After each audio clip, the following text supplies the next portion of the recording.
Have you ever wondered what the tarot sounds like? Well, believe it or not, this piece of music was written by the Major Arcana. Today we're going to find out how a deck of cards managed to compose its own song and uncover the strange story behind the music of the tarot. Welcome back to Kippy's Quest. Last week I uploaded a book review of The Tarot Architect by Lon Milo Duquette. If you haven't seen it, I'll put a link somewhere. A big thank you to everyone who watched that video and to Lon Milo Duquette for leaving me a comment. I got all starstruck again. Anyway, one of the activities from the book that I covered was all about working with the musical notes of the Major Arcana, and there's been a lot of interest in that concept. The thing I saw the most in the comments was people saying, "I'm not a musician, but I would love to hear you play the notes so that I can do that exercise." Well, I'm going to do that for you later in this video, but I thought that while I'm here, this is also a good opportunity to talk about the music of the tarot, where it comes from and how it fits in with all the other correspondences that we know and love. But before we start listening to the cards, let's tune our ears to the concept itself, the centuries-old idea that the cosmos is built on harmony and that every tarot card is part of the divine drunken karaoke night. If you listen carefully at Mozart's grave, you can hear his music playing backwards. He must be decomposing. How the tarot learned to sing. The idea of connecting musical notes to tarot cards was popularised by Paul Foster Case. I first came across it in his book The Tarot, A Key to the Wisdom of the Ages, and if you've seen my videos on the Major Arcana, you'll know that I had some fun with it.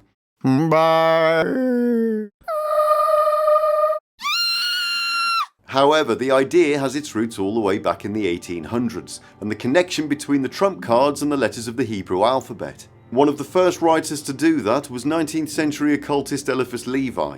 In his book The Dogma and Ritual of High Magic, he suggested that the 22 tarot trumps were living symbols of the 22 Hebrew letters, the building blocks of creation in the Kabbalistic tradition. A few decades later, the Hermetic Order of the Golden Dawn would formalise Levi's idea, and this is also where we start to see colours emerge as one of the correspondences. Every tarot card, Hebrew letter, planet, element and zodiac sign was slotted into its place on the Tree of Life, and each of those places was given a colour, not just one but 4 different shades called the colour scales. Artist and Golden Dawn member Moina Mathers, who was the wife of Golden Dawn founder Samuel MacGregor Mathers, is credited with developing this concept. She assigned each colour scale to one of the 4 Kabbalistic worlds. The King scale for Absolute, the world of divine archetypes. The Queen scale for Briah, the world of creation. The Emperor or Prince scale for Yetzirah, the world of formation. And the Empress or Princess scale for Asiyah, the world of action. It was the King scale with its bright and radiant form that was attributed to the paths on the Tree of Life, and by extension the cards of the Major Arcana. A few years after the Golden Dawn had established this system, a British artist and musician named Edward Marion was exploring something remarkably similar. In his 1919 book Macrotone, The Science of Tone Colour, he argued that sound and light are really the same vibration, just different frequencies of energy. He even mapped each note to a specific colour, forming a complete musical rainbow. Later on, Paul Foster Case, who himself started out as a professional musician, picked up on Marion's ideas and merged them with the Golden Dawn colour scales. This is where the music of the tarot really takes shape, the belief that every card is a vibration or a note in the great symphony of the universe. If you'd really like to dig into this, I found a great article by a writer named Alison Dedman that I'll link in the description. Now, there are people today who've made this concept a part of their everyday lives. There's an artist called Neil Harbison who at 11 years old was diagnosed with a rare vision disorder called achromatopsia. This is a form of colour blindness that means he can only see in shades of grey. After his diagnosis, Neil constructed a cybernetic device that he calls an eyeborg, which is kind of like a camera that he wears on his head, and it translates colours into sound that he can hear in his headphones. I know about this because I actually went to university with Neil, and I remember asking him about this strange contraption he was wearing, and he told me all about it. He's got a Wikipedia page, and the BBC have made an article about him, so again I'll put links in the description. This all ties back to a comment that I got on my last video when I was talking about colouring in the cards of the Tarot of Ceremonial Magic. That comment said, "I'm colourblind, how can I manage to customise anything with colour? Being colourblind means an entire layer of correspondences is lost." That really stuck with me because it's such a valid question, but here's the thing. In systems like the Golden Dawn or Paul Foster Casey's teachings, all of the correspondences, so that's the Hebrew letters, the paths, the colours, the notes, they all point to the same underlying vibration. Casey's whole idea of the music of the tarot was designed so that we could actually hear those correspondences and not just see them. So even if colour vision isn't part of your experience, you can still tune into those same colours by using sound, and that's where the musical notes of the tarot come in. The starting point might be different, but the destination is the same. Anyway, now that we've got some idea of where the music of the tarot comes from, I think it's time for a bit of a demonstration. What kind of music do you like? I'm a big metal fan. Songs in the key of tarot. So at the start of the video I played this piece of music.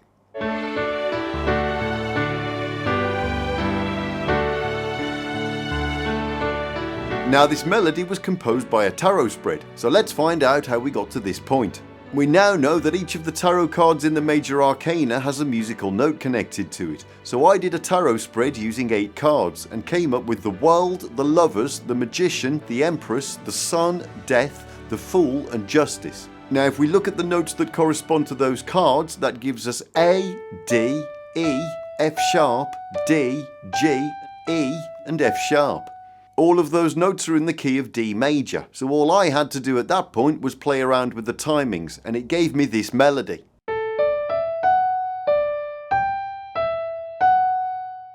Now it's a little bit short on its own, so we need another melody to go with it.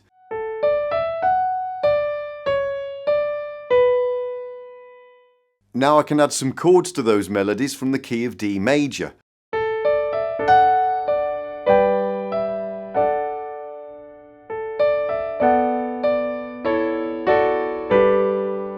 And thanks to the miracle of modern technology, we can also add in some orchestral sounds.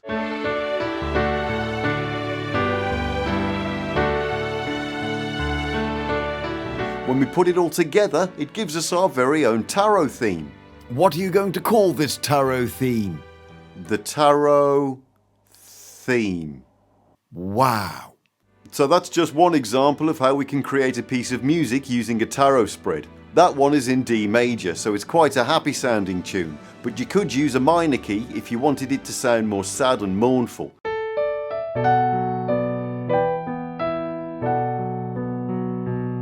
You could make it into a heavy metal song if you wanted to.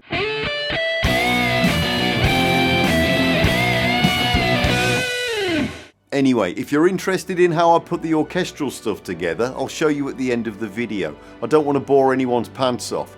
But the idea is that we can absolutely use a tarot spread to create a melody, and then use that melody to come up with a whole song. Try it out, you might come up with a hit. Why is there reggae music coming from the printer? I think it must be jamming. And now for something completely chromatic. It's time to have a look at each of the individual trump cards and have a listen to the musical notes that go with them. Plus I'm going to put the other correspondences in there too, so you're going to get to see yellow-greenish followed immediately by green-yellowish, because that's how we roll when we're practicing the black arts. I've cross-referenced all the correspondences with the Golden Dawn, Lord Milo Duquette, Paul Foster Case, T. Susan Chang, and I can safely say that it's something that I never want to have to do again. This is now the official system of Kippy's Quest, and if anyone tries to come at me with a different system, I shall relocate to Papua New Guinea to live amongst the goats. But the main thing here is the musical notes. Now if you're not a musician but you've got access to a piano or a keyboard, I'll show you which notes to play.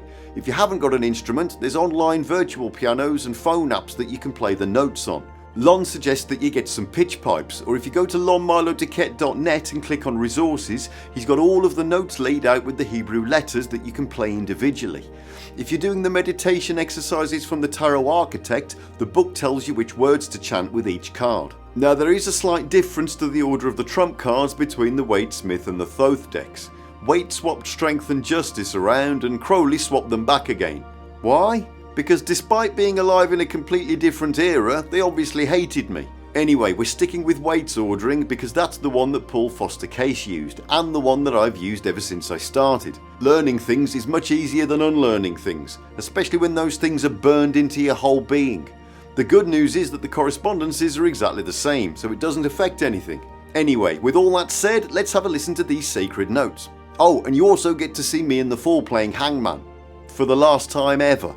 Here we find the tarot card, the Hebrew letter with English translation, the path on the tree of life, the element, zodiac sign or planet, the colour from the king scale, and the musical note. At the bottom you'll find me in the Fool playing hangman. Why, you may ask? Well, it's come to my attention that some cheeky scamps have been using my assets on their own websites. Therefore, I would like to declare that everyone is absolutely welcome to use these images freely, as long as you're happy to have me in the Fool messing around on there too.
I hate elevator music. Why? It's just bad on so many levels.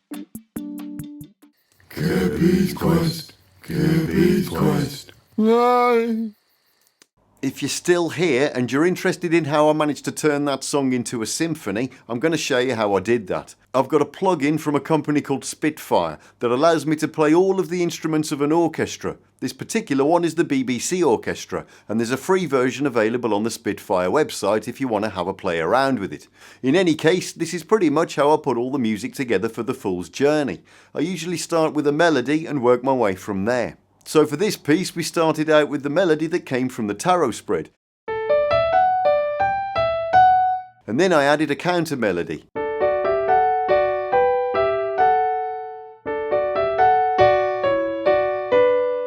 So let's put the main melody on violin 1.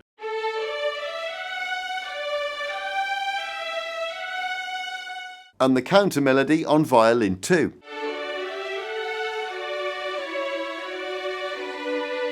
Next I'm going to add some chords, so we're going to use the viola section for that.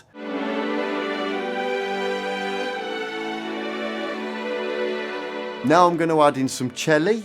I've always called them cellos, but apparently celli is the plural.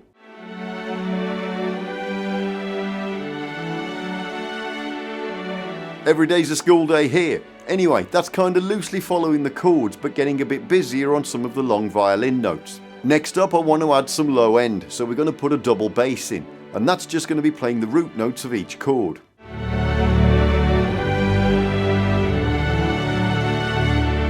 Then at the opposite end of the scale I'm going to take the main melody and make it an octave higher.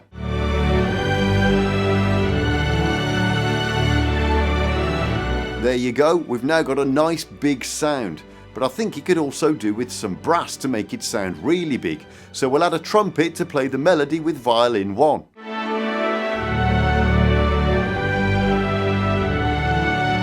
We'll add some horns to play the chords with the violas. And we'll put a bass trombone in to play with the cello. Now it's sounding massive. Finally, let's put some percussion in there to make it sound really dramatic. Here's a timpani roll. And there it is, the tarot theme symphonic version.